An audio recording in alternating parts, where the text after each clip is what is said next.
মহাদেবের পুজো কী কারণে মূর্তি ও লিঙ্গ উভয় রূপেই হয়ে থাকে?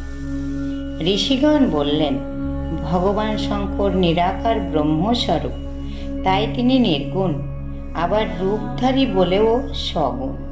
ফলে এক মহাদেবী সগুণ ও নির্গুণ বলে প্রসিদ্ধ। আর সেই জন্যেই মহাদেব আমাদের কাছে সগুণ নির্গুণ বলে পরম ব্রহ্ম রূপে অভিহিত হন ও লিঙ্গ এবং প্রতিমূর্তি উভয়ভাবেই সবার কাছে পুজো পান।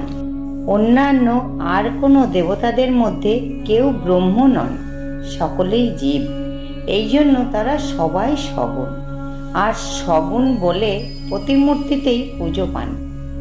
নন্দিকেশ্বর বহুদিন আগে সনত কুমারকে বলেছিলেন, ভগবান শশাঙ্ক শেখর নির্গুণ ব্রহ্মস্বরূপ বলেই নির্গুণ লিঙ্গে তার পুজো সকল প্রকার বেদে বলা হয়েছে।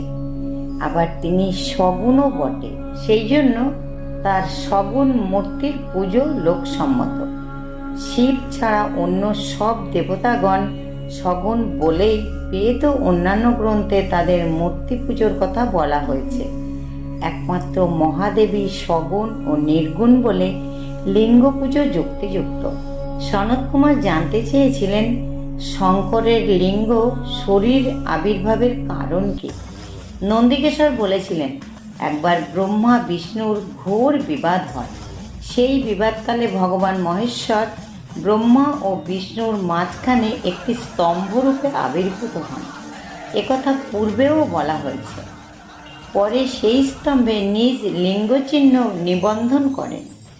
লোকের মঙ্গল কামনায় তা থেকে নির্গুণ ব্রহ্ম নিজ নিজ লিঙ্গ প্রকাশ করেন।